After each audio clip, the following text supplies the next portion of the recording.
Uma mãe sozinha, expulsa de sua moradia com 7 crianças famintas durante uma tormenta implacável, encontra refúgio numa casa misteriosa construída no topo de uma árvore colossal.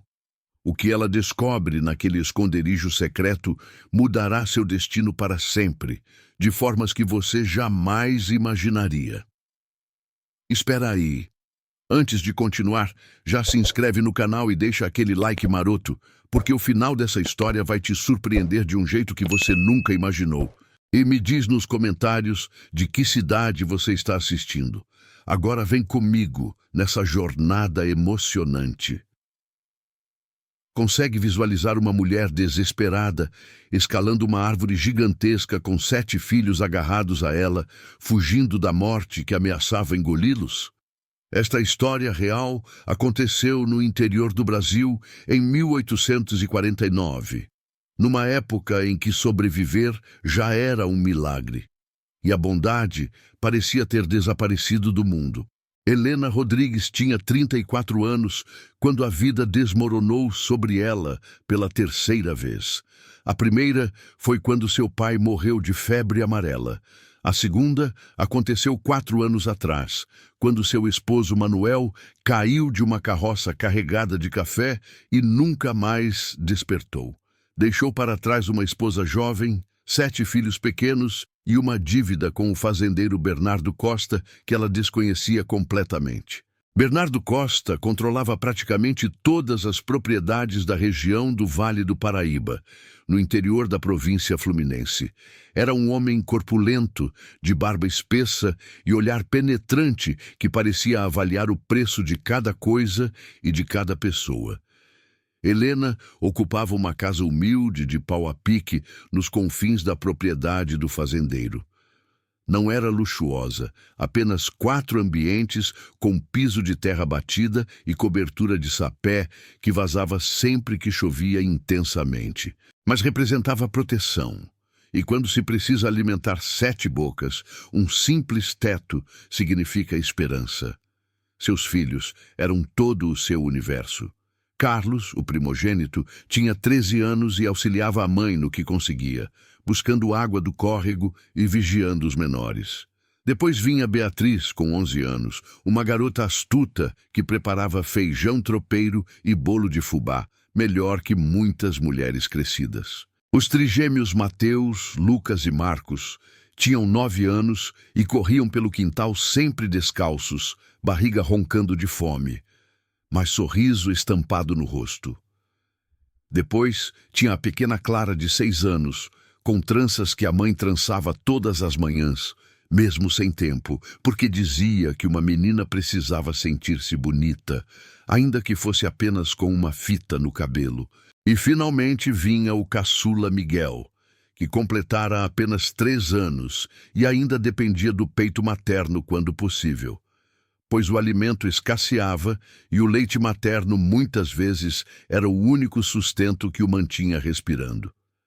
Durante 4 anos, Helena trabalhou incansavelmente.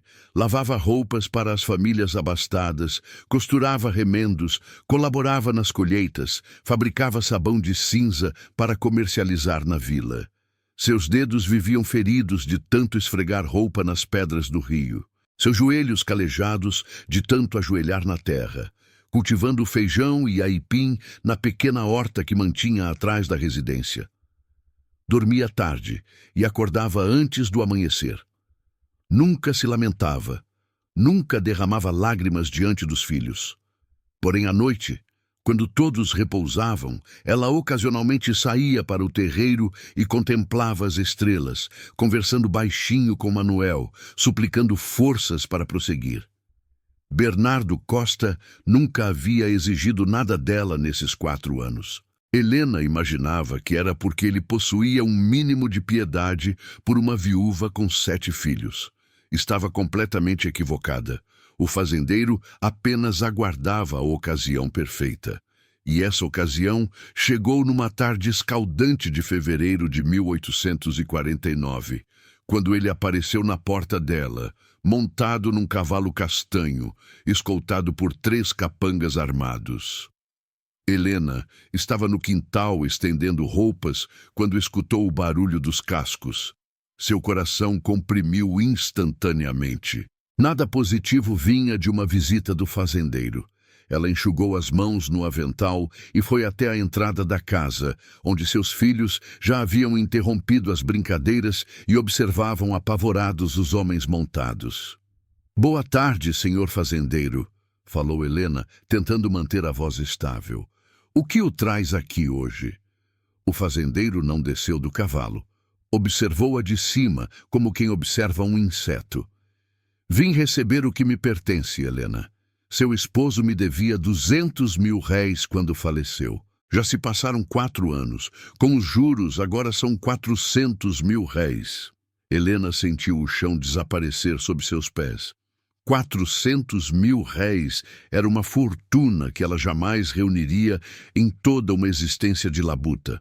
"Mas, senhor fazendeiro", disse ela, a voz vacilante, "eu não tinha conhecimento dessa dívida. Meu esposo nunca me comunicou nada. Eu tenho trabalhado intensamente. O senhor sabe disso. Pago o aluguel desta moradia todo mês com o que consigo ganhar." O fazendeiro exibiu um sorriso gelado. "O aluguel dessa casinha miserável mal cobre a ração dos meus porcos, mulher.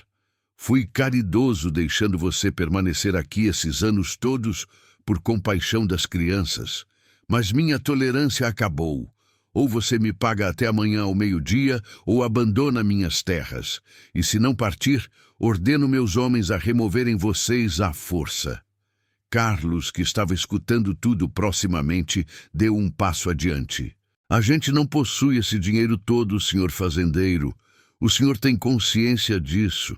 Não há como quitar uma coisa que a gente nem sabia que existia." Um dos capangas fez menção de descer do cavalo, a mão no cabo do facão na cintura. O fazendeiro levantou a mão para detê-lo. "Aprecio a bravura do garoto", disse ele, olhando para Carlos com interesse. "Tem idade para trabalhar na fazenda. Posso aceitá-lo como pagamento parcial da dívida. Uns anos de trabalho e quitamos metade do que me devem." Helena sentiu o sangue ferver. Posicionou-se na frente do filho, os braços estendidos. "Meu filho não vai trabalhar como escravo para o senhor. Essa dívida é uma farsa. Meu esposo nunca lhe deveu coisa alguma. O senhor está fazendo isso porque deseja essas terras onde minha casa está, porque sabe que tem uma fonte boa aqui atrás." O fazendeiro não negou. Apenas sorriu mais amplamente. "Esperta, a viúva. Mas não importa o que você pensa. Amanhã ao meio-dia, ou você aparece com o dinheiro, ou sai. E se tentar permanecer, sai do mesmo jeito, só que sem as trouxas de roupa." Ele puxou as rédeas do cavalo, virando-o. "Há mais uma coisa", disse ele já de costas. "Ouvi falar que vai ter uma tempestade violenta amanhã. Talvez seja melhor você ir procurando abrigo desde já. Essas forças da natureza podem ser fatais para quem não tem para onde ir." Ele partiu rindo, os capangas atrás dele. Helena ficou ali parada no meio do terreiro com seus 7 filhos olhando para ela, esperando que a mãe soubesse o que fazer. Mas pela primeira vez em 4 anos, Helena não sabia. Ela não possuía 400 mil réis, não possuía nenhum réis. Mal tinha o suficiente para comprar farinha e feijão para a semana, e agora tinha até o dia seguinte ao meio-dia para abandonar a única residência que seus filhos conheciam. Naquela noite, Helena não conseguiu dormir. Ficou sentada no chão de terra da casa, observando seus filhos dormirem amontoados no único colchão de palha que possuíam. Carlos, mesmo dormindo, tinha o senho franzido, como se estivesse bravo mesmo nos sonhos. Beatriz abraçava Clara, protegendo a irmã menor. Os trigêmeos roncavam baixinho, exaustos de um dia brincando ao sol. E pequeno Miguel dormia agarrado numa boneca de pano que Beatriz tinha confeccionado para ele. Helena pensou em ir até a vila pedir auxílio, mas sabia que era inútil. Naquela região, ninguém contrariava Bernardo Costa. Ele era a lei, o proprietário de tudo. As pessoas temiam-no, e com razão. Pensou em procurar o padre, mas o padre recebia salário do fazendeiro para celebrar as missas na capela da fazenda. Pensou em fugir durante a noite, mas para onde? Ela não conhecia ninguém em outras vilas. Não possuía família viva. Seus pais tinham falecido de febre anos atrás, e ela era filha única. Quando o primeiro clarão do amanhecer penetrou pelas frestas da parede, Helena tomou uma decisão. Ia sair, ia juntar o pouco que possuíam, colocar nas 3 trouxas de pano que tinha e ia embora antes que o fazendeiro retornasse com seus capangas. Não sabia para onde, mas ia. Qualquer coisa era melhor do que ver seus filhos serem maltratados ou Carlos ser levado como pagamento de uma dívida inventada. Ela despertou as crianças e explicou a situação com a voz mais calma que conseguiu. Precisamos sair daqui hoje, meus filhos. Vamos para longe, procurar um lugar novo, recomeçar. Cada um pega só o que conseguir carregar. Beatriz, você ajuda Clara e Miguel. Carlos, você carrega as panelas e a enxada. Trigêmeos, vocês levam os cobertores e o que tiver de comida. As crianças obedeceram em silêncio, com aquela sabedoria triste que crianças pobres desenvolvem cedo demais. Em 1 hora, tinham empacotado toda a vida deles em 3 trouxas velhas e uma mochila rasgada. Helena olhou pela última vez para aquela casa onde tinha sido feliz com Manuel, onde seus filhos tinham nascido ou crescido. Depois, virou as costas e começou a caminhar pela estrada de terra, seus 7 filhos atrás dela como patinhos, seguindo a mãe. Era por volta das 7 da manhã quando saíram, até a vila, que ficava a 4 léguas de distância, e de lá talvez conseguir uma carona numa carroça para alguma fazenda mais distante, onde pudesse pedir trabalho e um lugar para dormir. Mas o céu tinha outros planos. Por volta das 9 horas, o sol que brilhava forte começou a ser engolido por nuvens escuras que surgiram do nada, vindas do oeste como um exército sombrio. O vento começou a soprar, primeiro devagar, depois cada vez mais forte, levantando poeira da estrada e vergando as árvores. «Mãe, vai chover», disse Carlos, olhando preocupado para o céu, «e vai ser violento». Helena sabia. Ele havia vivido o suficiente no campo para reconhecer os sinais de uma tempestade tropical. O ar tinha ficado pesado, úmido, carregado de eletricidade. Os pássaros haviam sumido, se escondendo. Até os grilos tinham parado de cantar. Volta procurando algum abrigo, mas eles estavam no meio do caminho, cercados apenas por pasto de um lado e uma mata fechada do outro. A vila ainda estava longe demais. Não iam conseguir chegar antes da chuva.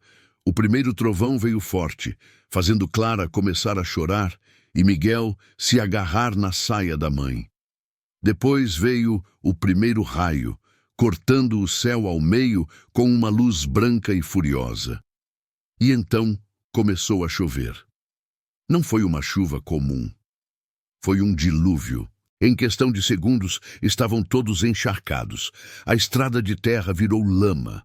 As trouxas ficaram pesadas com a água. «Precisamos sair da estrada!» gritou Helena, tentando se fazer ouvir acima do barulho da chuva. «Se o rio transbordar, essa estrada vai virar um rio também. Para a mata, depressa!» Eles saíram da estrada e entraram na mata fechada, tropeçando em raízes e pedras, os galhos molhados chicoteando seus rostos. A chuva era tão forte que mal conseguiam enxergar 3 passos à frente. Os relâmpagos iluminavam a floresta em flashes brancos e assustadores. Helena segurava Miguel no colo com um braço e puxava Clara com o outro. Carlos ajudava Beatriz. Os trigêmeos vinham atrás carregando as trouxas que estavam cada vez mais pesadas. Foi Mateus, um dos trigêmeos, quem viu primeiro. «Mãe, olha ali! Tem uma árvore enorme e tem uma casa em cima dela!» Helena parou e olhou para onde o filho apontava. Através da cortina de chuva, Ela viu. Era uma figueira gigantesca, uma daquelas árvores centenárias que parecem ter sido plantadas pelos próprios deuses. O tronco era tão grosso que 6 homens não conseguiriam abraçá-lo de mãos dadas. E no alto, a uns 12 metros do chão, havia uma construção de madeira. Uma casa na árvore com telhado de tábuas e paredes de madeira escura, escondida entre os galhos grossos, como se fosse parte da própria árvore. Helena olhou para o chão e viu que a água já estava na altura dos tornozelos e subindo rápido. Ouviu o barulho distante do rio transbordando. Se ficassem no chão, iam morrer afogados ou atingidos por um raio. Não havia escolha. "Vamos subir!" gritou ela. "Todos comigo agora!" A árvore tinha uma escada tosca pregada no tronco, feita de pedaços de madeira. Ela estava velha, algumas peças estavam podres, mas era a única chance. Helena fez Carlos subir primeiro, carregando Miguel nas costas. Depois mandou Beatriz subir com Clara. Depois, os trigêmeos com as trouxas que não tinham perdido. Por último, ela mesma subiu, as mãos escorregando na madeira molhada, o coração batendo tão forte que parecia que ia explodir. 3 vezes quase caiu. 3 vezes se agarrou com força e continuou subindo, porque lá embaixo só tinha morte esperando por ela e seus filhos. Quando chegou no topo, Carlos já tinha conseguido abrir a porta da casa na árvore e estava ajudando os irmãos a entrarem. Helena foi a última a entrar e, assim que passou pela porta, deixou-se cair no chão de madeira, tremendo toda, o coração disparado, os pulmões queimando. Eles estavam todos encharcados, com frio, assustados, mas estavam vivos e tinham um teto sobre suas cabeças. A casa na árvore era maior do que parecia de fora. Tinha um cômodo principal de uns 5 metros por 5, com pequenas janelas que tinham treliças de madeira. Havia móveis velhos cobertos por panos empoeirados, uma mesa tosca com 3 cadeiras, um baú de madeira no canto, algumas prateleiras nas paredes e no centro, pendurado no teto, um lampião de querosene vazio. A estrutura era surpreendentemente sólida. As paredes não tinham buracos. O telhado não estava deixando a água entrar, pelo menos não muito. Alguém havia construído isso com cuidado e habilidade. "Mãe, de quem é essa casa?" perguntou Beatriz, tirando a água do cabelo. "Por que está aqui no meio do mato?" Helena não sabia responder. Ele olhou em volta procurando alguma pista. Quem construiria uma casa no alto de uma árvore, no meio de uma mata fechada? E por quê? Não fazia sentido, a menos que fosse um esconderijo, um lugar secreto para guardar algo ou se esconder de alguém. "Vamos tirar essas roupas molhadas", disse ela, voltando ao modo mãe prática. "Tem uns panos aqui que podemos usar para nos secar. Carlos, vê se encontra alguma coisa seca para fazer fogo. Preciso aquecer vocês antes que peguem uma febre." Enquanto as crianças tiravam as roupas encharcadas e se enrolavam nos panos velhos, mas ainda aproveitáveis que havia nos móveis, Helena começou a explorar a casa na árvore mais cuidadosamente. Na mesa, havia um prato com restos de comida que tinha virado pó há muito tempo. Havia uma caneca de barro, nas prateleiras algumas garrafas vazias e um livro tão mofado que as páginas grudavam umas nas outras. Era como se alguém tivesse saído dali para nunca mais voltar, deixando tudo para trás. Foi quando Helena pisou numa tábua do chão e sentiu ela afundar levemente. Não quebrar, apenas afundar, como se estivesse solta. Ela se abaixou e examinou melhor. A prancha definitivamente estava solta. Com cuidado, Helena enfiou os dedos na fresta e puxou. A prancha saiu com facilidade, revelando um espaço vazio embaixo. E nesse espaço havia um baú de madeira com fechaduras de ferro. "Mãe, o que é isso?" perguntou Carlos, vindo se juntar a ela. "Não sei, filho", respondeu Helena, o coração começando a bater mais rápido. "Mas alguém escondeu isso aqui por algum motivo." O baú estava trancado. Helena procurou por uma chave ao redor, mas não encontrou nada. Carlos teve uma ideia melhor. Pegou uma das facas enferrujadas que havia na prateleira e começou a forçar a fechadura. Demorou uns 20 minutos, mas ele conseguiu. Com um estalo, a fechadura cedeu. Helena respirou fundo e abriu a tampa do baú. O que ela viu a deixou sem ar. O baú estava cheio, tinha moedas de ouro e prata. Muitas, mais do que ela tinha visto em toda a sua vida. Tinha joias, colares, brincos, anéis com pedras que brilhavam mesmo na pouca luz que entrava pelas janelas. Ele tinha documentos cuidadosamente enrolados e amarrados com barbante. E no topo de tudo havia uma carta, o papel amarelado pelo tempo, mas a tinta ainda legível. Helena pegou a carta com mãos trêmulas e começou a ler em voz alta para Carlos. A quem encontrar este baú? Meu nome é Tomás Ferreira Dias. Hoje é dia 12 de abril de 1834.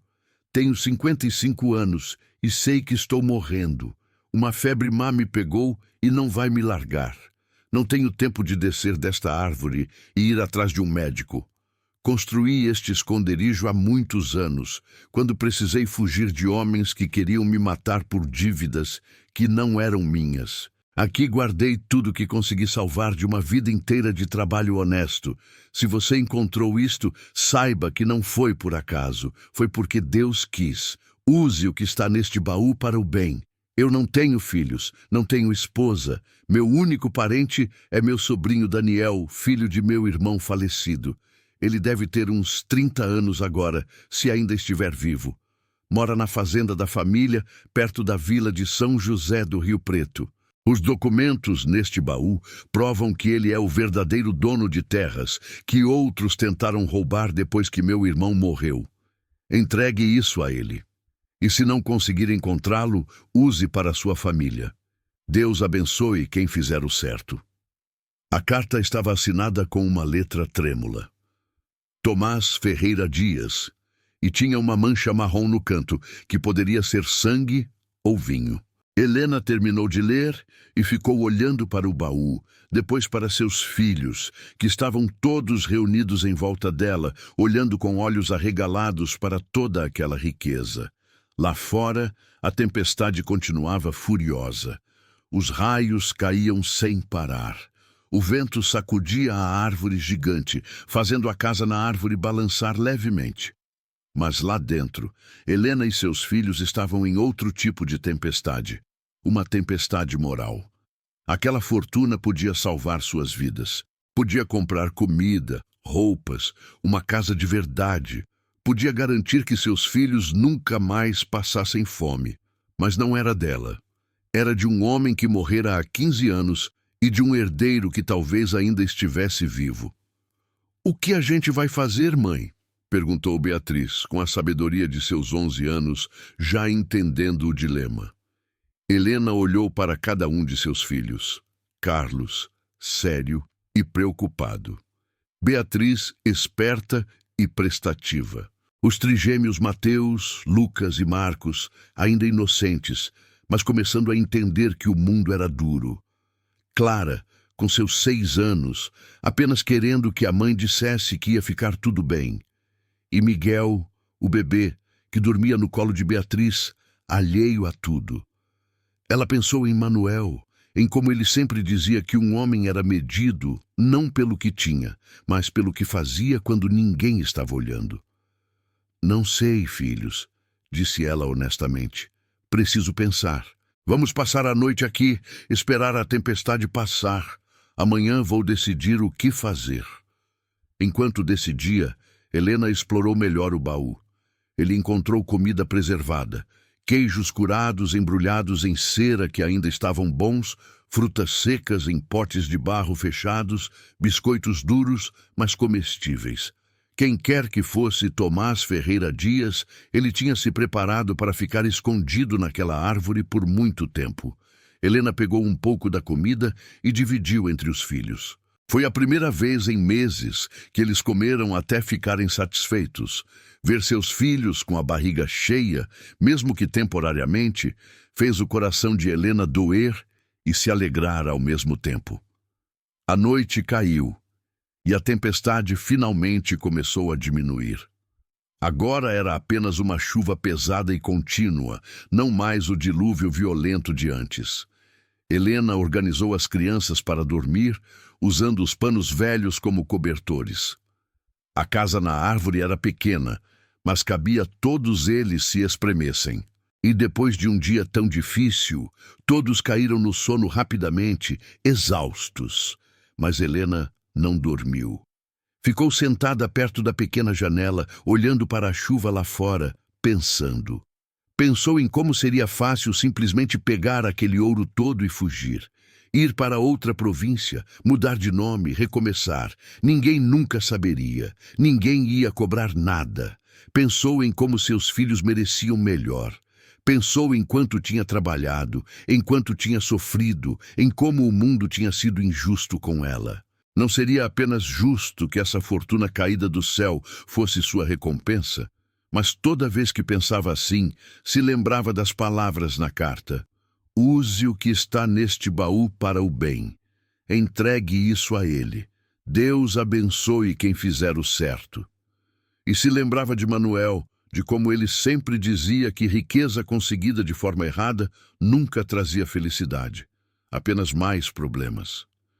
Ela olhou para o baú aberto, cheio de ouro e promessas. Depois, olhou para seus filhos dormindo, amontoados como filhotes de cachorro, e tomou sua decisão. Quando o sol nasceu na manhã seguinte, a chuva tinha parado. Helena acordou as crianças e disse: Vamos descer. Preciso ir até a vila. Preciso descobrir quem é esse Daniel e onde ele mora. Os filhos a olharam confusos. Mãe, a gente não vai ficar com o ouro? Perguntou Lucas. Precisamos, filho, disse Helena, ajoelhando-se para ficar na altura dos olhos dele.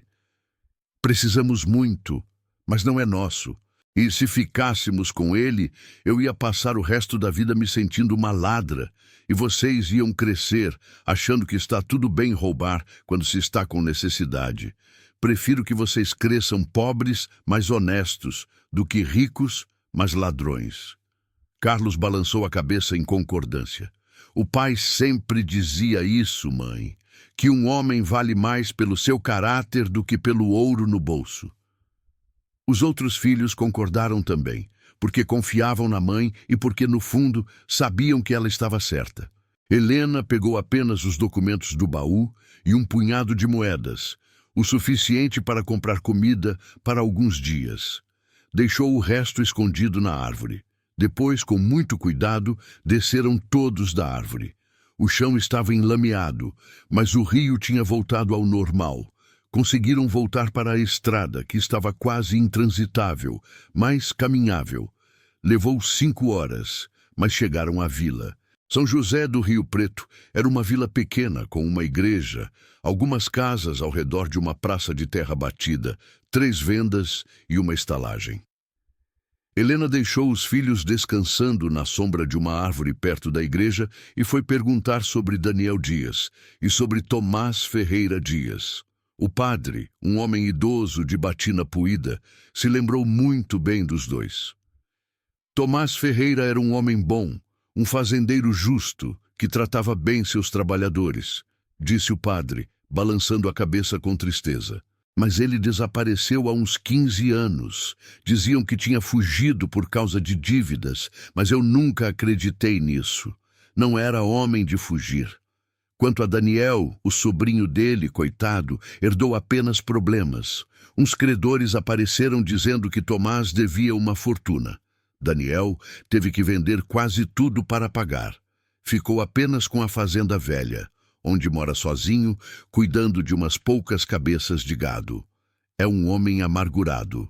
Perdeu a fé nas pessoas depois que todo mundo que ele achou que era amigo virou as costas para ele. Helena sentiu o coração apertar. Aquele homem havia sofrido por causa de dívidas falsas. Tinha perdido tudo, enquanto a prova de sua inocência e sua verdadeira herança estavam escondidas numa árvore a poucas léguas dali. Como a vida podia ser tão cruel e tão estranha ao mesmo tempo? Onde fica a fazenda dele, padre? Perguntou Helena. Preciso muito falar com ele. É sobre algo importante, algo que pode mudar a vida dele. O padre deu as direções. A fazenda ficava a 3 horas de caminhada, seguindo a estrada que ia para o sul. Helena agradeceu, comprou pão e queijo com as moedas que trouxera, alimentou os filhos e partiu novamente. Desta vez, não para fugir, mas para fazer a coisa certa, mesmo que essa coisa certa significasse permanecer pobre. A fazenda de Daniel Dias era exatamente como o padre havia descrito. Velha, decadente, com cercas caídas e pasto invadido por mato. A casa principal era grande, mas precisando de reparos. Metade das telhas faltando. A pintura havia descascado há muito tempo. O curral estava vazio, exceto por 4 vacas magras. Era uma propriedade que um dia foi próspera, mas agora parecia um fantasma de si mesma. Helena bateu na porta da frente, o coração batendo rápido. Não sabia como Daniel ia reagir. Talvez pensasse que ela era maluca, talvez não acreditasse nela, talvez ficasse bravo por ela ter demorado um dia inteiro para ir até ele. A porta se abriu e um homem apareceu. Ele era alto, magro demais, com barba grisalha mal cuidada e olhos profundos que tinham a expressão de alguém que sofreu muito. Ele usava roupas remendadas e estava descalço. Ele tinha uns 45 anos, talvez menos, mas parecia mais velho. A dureza da vida estava escrita em cada linha de seu rosto. "O que quer?", disse ele a voz áspera. "Se veio pedir comida, não tenho. Se veio pedir trabalho, não tenho dinheiro para pagar ninguém. Se veio cobrar alguma dívida que eu não sabia que tinha, pode ir embora, porque não vou pagar mais nada para ninguém." Helena respirou fundo. "Meu nome é Helena Rodrigues. Estou aqui por causa de seu tio, Tomás Ferreira Dias." Daniel ficou imóvel. A menção daquele nome pareceu ter o efeito de um tapa. "O que disse?", sussurrou ele. "Meu tio? Como assim? Ele está morto há 15 anos. Pelo menos eu acho que está. Ele sumiu e nunca mais foi encontrado." "Eu sei onde ele morreu", disse Helena, "e sei onde ele guardou tudo que tinha. Encontrei uma carta dele, documentos e provas de que as dívidas que disseram que ele tinha eram falsas, provas de que o senhor é dono de muito mais terras do que imagina. E encontrei também ouro e joias que eram dele e agora são seus por direito." Daniel olhou para ela como se ela tivesse acabado de dizer que vacas podem voar. Depois olhou para os 7 filhos dela que estavam esperando no terreiro, todos magros, com roupas rasgadas, descalços. Depois olhou de novo para Helena, procurando sinais de loucura ou embriaguez. "Por que você está me dizendo isso?", perguntou ele lentamente. "Se encontrou tudo isso, por que não ficou para você? Por que veio aqui me contar?" "Porque não é meu", disse Helena simplesmente. "É seu, e porque um homem chamado Tomás Ferreira Dias escreveu numa carta pedindo para quem encontrasse entregar ao sobrinho. E porque meu falecido marido sempre me ensinou que a gente só consegue viver em paz quando faz a coisa certa, mesmo quando dói." Daniel continuou olhando para ela por um longo momento. Depois, pela primeira vez em muitos anos, seus olhos se encheram de lágrimas. Ele se afastou da porta e fez um gesto para ela entrar. "Entre", disse ele, a voz embargada. "Eu preciso ouvir essa história toda. Preciso entender o que está acontecendo." Helena entrou, os filhos atrás dela. A casa por dentro era ainda mais triste do que por fora. Quase não havia móveis. A mesa da cozinha tinha apenas 2 cadeiras. Não havia comida visível, apenas um saco de farinha de mandioca no canto e uma moringa de água. Daniel ofereceu uma das cadeiras para Helena. Ela recusou, dizendo que preferia ficar em pé depois de tanto caminhar. Então, de pé ali na cozinha vazia daquela casa decadente, Helena contou tudo. Contou sobre Bernardo Costa, sobre a expulsão, sobre a tempestade, sobre a árvore, sobre a casa escondida nos galhos, sobre o baú, sobre a carta, sobre a noite pensando no que fazer, sobre a decisão de vir devolver tudo. Daniel ouviu em silêncio absoluto. Quando Helena terminou e tirou os documentos de dentro da blusa onde os tinha guardado, ele pegou com mãos trêmulas e começou a ler.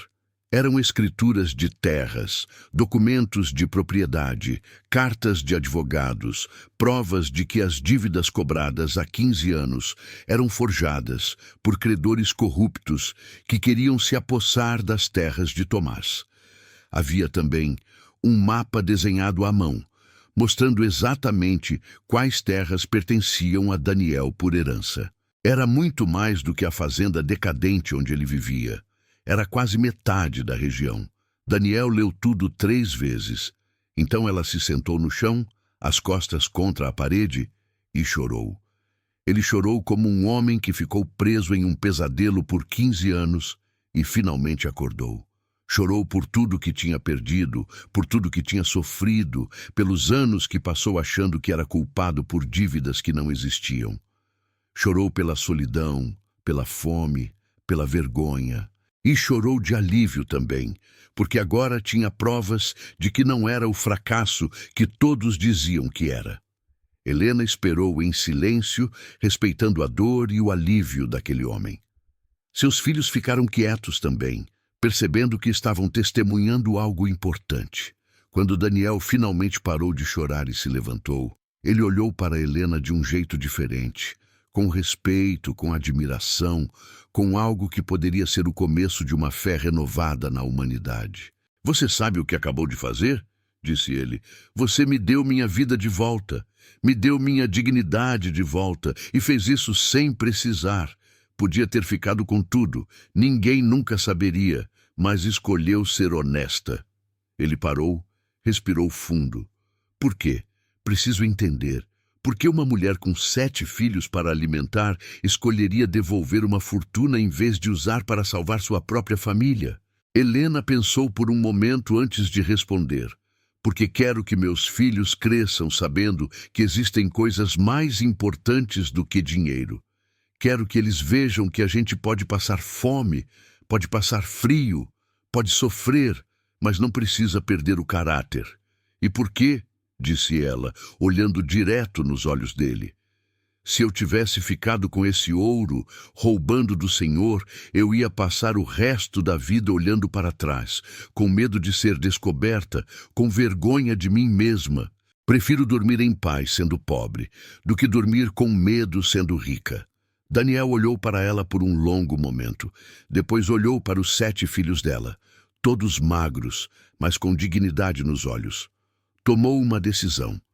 "Helena Rodrigues", disse ele, "você vai morar aqui, você e seus filhos.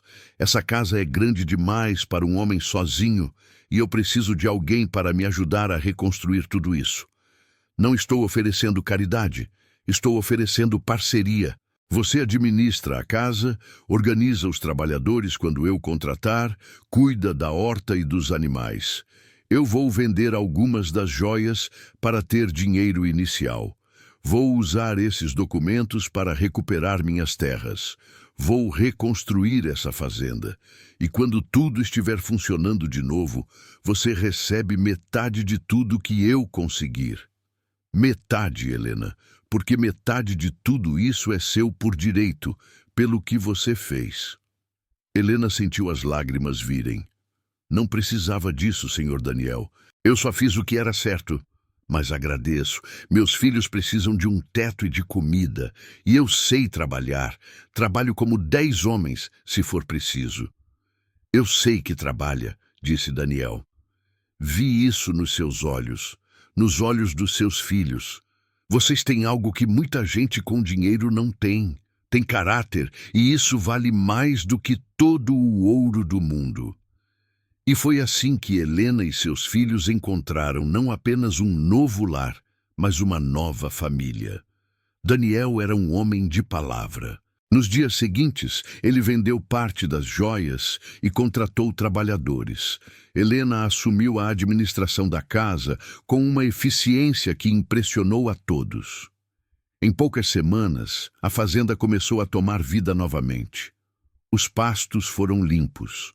As cercas foram consertadas, novos animais foram comprados, uma horta foi plantada, a casa foi reformada. Daniel usou os documentos para processar os credores falsos. Com a ajuda de um advogado honesto da capital, conseguiu não apenas provar que as dívidas eram forjadas, mas também recuperar todas as terras que lhe pertenciam por direito. Os homens que tinham roubado suas terras foram expostos publicamente e perderam tudo. A justiça, mesmo que atrasada, foi feita. Mas o mais interessante foi a transformação nas pessoas. Daniel, que era um homem amargurado e solitário, voltou a sorrir. Descobriu que gostava de ter crianças ao redor. Carlos se tornou seu aprendiz, aprendendo tudo sobre administração de fazendas. Beatriz cozinhava refeições que faziam Daniel lembrar da mãe. Os trigêmeos enchiam a casa de risadas. Clara o chamava de tio Daniel e trazia flores do campo para ele. E pequeno Miguel, que estava apenas começando a falar, aprendeu a dizer tio antes de aprender a dizer qualquer outra coisa. Helena também mudou. Pela primeira vez desde a morte do marido, ela voltou a ter esperança. Não apenas esperança de sobreviver, mas esperança de prosperar. Ela tinha feito a escolha certa, e a vida estava lhe mostrando que às vezes, só às vezes, fazer a coisa certa traz recompensas que nenhum ouro pode comprar. 7 meses depois daquela tempestade que mudou tudo, a fazenda estava irreconhecível. Os pastos estavam verdejantes, o gado pastava satisfeito. A casa tinha sido completamente reformada e pintada. Havia trabalhadores contratados que eram tratados com justiça e dignidade. E havia vida, havia alegria, havia futuro. Foi nessa época que Bernardo Costa apareceu. Ele tinha ouvido falar que Daniel Dias tinha recuperado suas terras e estava prosperando. Veio visitar para tentar fazer negócios, sempre de olho em oportunidades de lucrar. Mas quando chegou à fazenda e viu Helena no terreiro supervisionando o trabalho dos colonos, seu rosto ficou vermelho de raiva. "Você!" gritou ele descendo do cavalo. "Você devia estar na miséria! Devia estar morta de fome com aqueles moleques. Como ousa estar aqui?" Helena o enfrentou sem medo. "O senhor me expulsou por causa de uma dívida inventada, senhor fazendeiro. Mas Deus tinha outros planos. Encontrei pessoas honestas e trabalho digno. Algo que o senhor nunca vai entender, porque só sabe roubar e oprimir os mais fracos." O fazendeiro fez menção de avançar nela, mas Daniel apareceu. "Saia da minha propriedade, Bernardo", disse ele friamente, "e não volte. Pessoas como o senhor não são bem-vindas aqui." O fazendeiro tentou argumentar, tentou intimidar, mas Daniel não se abalou. Tinha recuperado não apenas suas terras, mas sua espinha dorsal. Bernardo acabou indo embora, humilhado publicamente, algo que nunca tinha acontecido com ele. 1 ano se passou, depois 2. A fazenda se tornou a mais próspera da região. Daniel manteve sua palavra. Oficializou Helena como sócia e coproprietária de metade de tudo. Criou um fundo para a educação dos filhos dela. Contratou um professor particular para ensinar as crianças a ler e escrever. Carlos se tornou um jovem capaz e responsável, aprendendo não apenas sobre fazenda, mas sobre honestidade nos negócios. Beatriz se tornou uma moça sábia que ajudava a mãe em tudo. Os trigêmeos cresceram fortes e trabalhadores. Clara se tornou uma menina alegre que iluminava a casa com sua risada. E pequeno Miguel, nomeado em homenagem ao pai que nunca conheceu direito, cresceu ouvindo a história de como sua mãe tinha escolhido a honestidade, mesmo quando a desonestidade parecia mais fácil. Daniel nunca se casou. Dizia que já tinha uma família e apontava para Helena e as crianças. Com o tempo, as pessoas da região passaram a chamá-los de família Dias, e ninguém questionava. Eles eram, de todas as maneiras que importavam, uma família de verdade, unida não pelo sangue, mas pela gratidão, respeito e amor que nasceu de uma escolha difícil em uma tempestade violenta. A antiga casa na árvore, onde tudo começou, não foi esquecida. Daniel mandou reformá-la e transformá-la em um memorial. Colocou uma placa de bronze que dizia: "Onde a tempestade trouxe abrigo, onde a honestidade encontrou recompensa, onde uma família nasceu da escolha certa." Tomás Ferreira Dias, 1779-1834. Helena Rodrigues, 1815. Que esta casa lembre para sempre que o caráter vale mais que o ouro. As pessoas da região começaram a visitar a árvore. Virou um lugar especial, onde pais levavam filhos para contar a história da viúva que encontrou uma fortuna e escolheu devolver em vez de roubar. Virou uma lenda local. Helena, sempre humilde, dizia que não tinha feito nada de extraordinário. Tinha apenas feito o que qualquer pessoa decente faria. Mas no fundo ela sabia, e todos sabiam, que não era verdade. Ela tinha feito algo extraordinário. Tinha escolhido o certo quando o errado era muito mais tentador. E essa escolha tinha mudado não apenas sua vida, mas a vida de todos ao seu redor.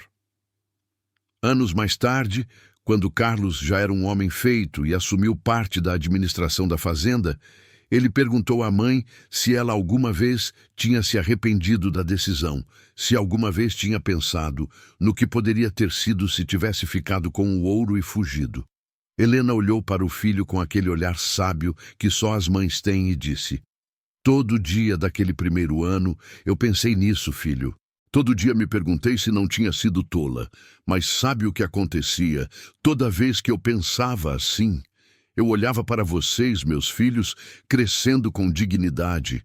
Olhava para o Daniel, que voltou a confiar nas pessoas por causa do que fiz. Olhava para essa fazenda próspera, onde todos são tratados com justiça, e percebia que se tivesse ficado com aquele ouro roubado, teria perdido algo muito mais valioso." "O que, mãe?" perguntou Carlos. "Minha paz de espírito", respondeu ela.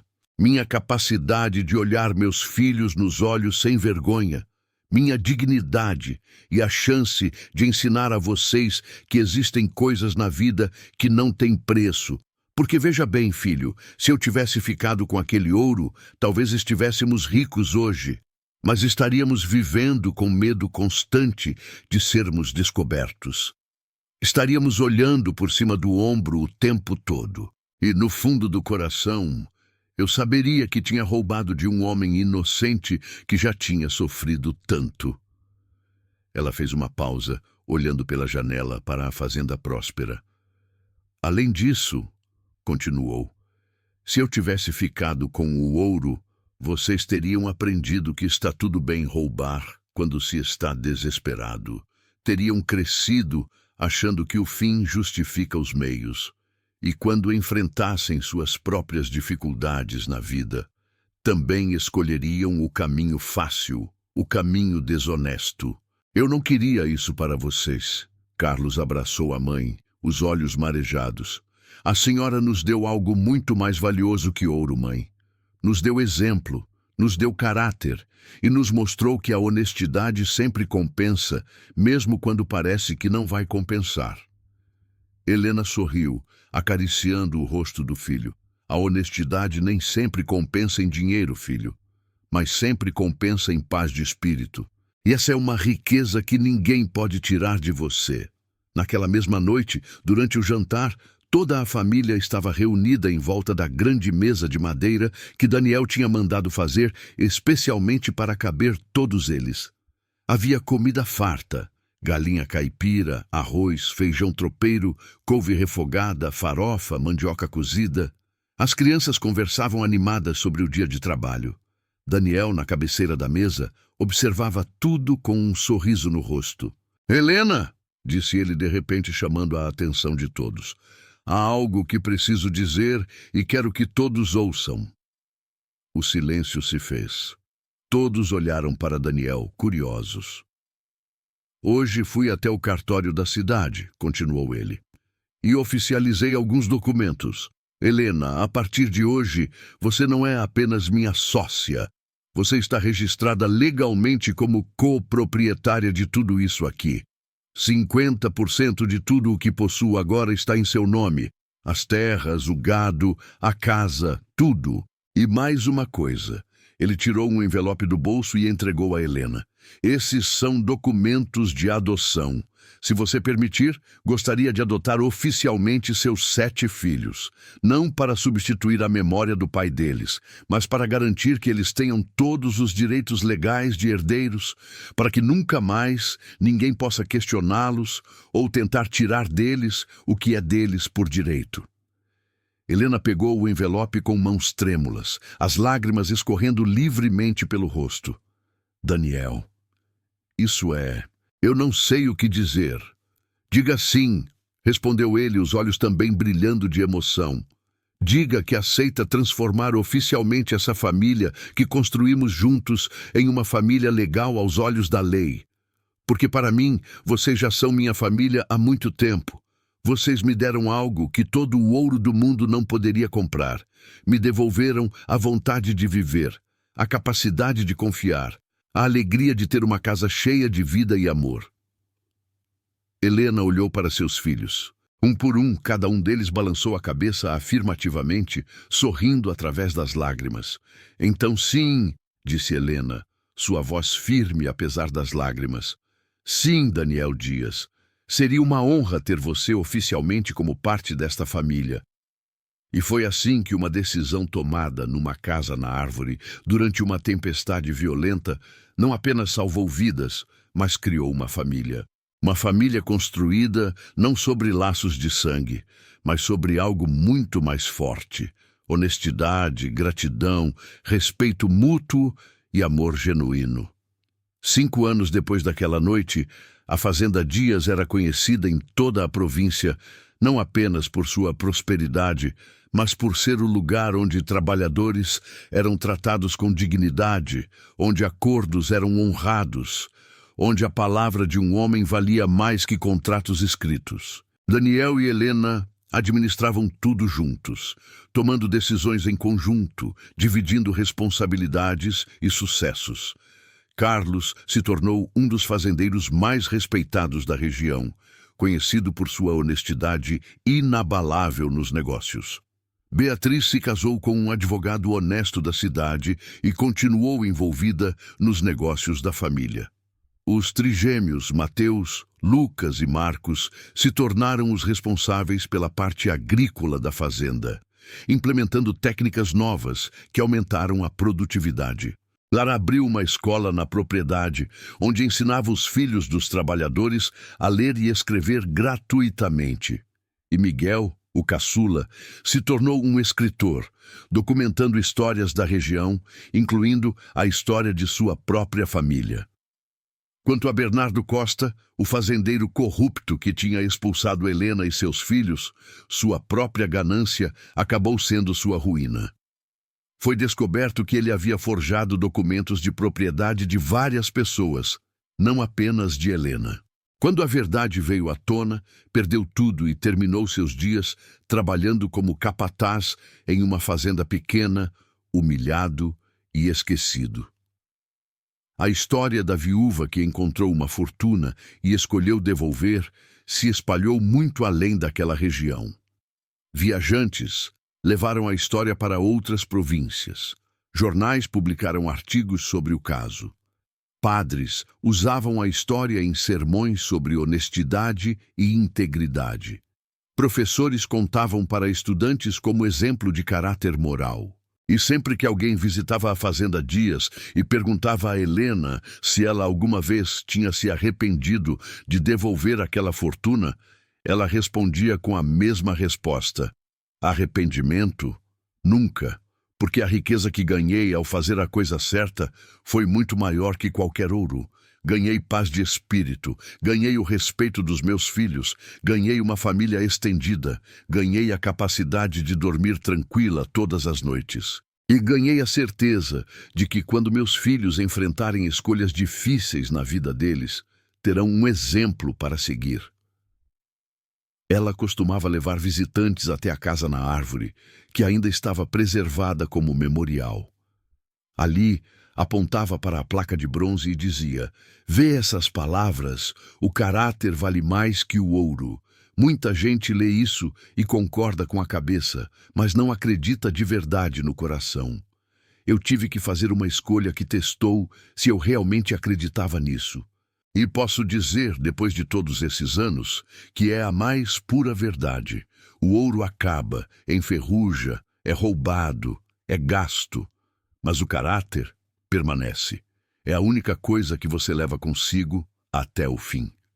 Em seus últimos anos de vida, Helena gostava de sentar na varanda da casa grande, observando seus netos brincarem no quintal, porque sim, viveu o suficiente para ver netos e até bisnetos.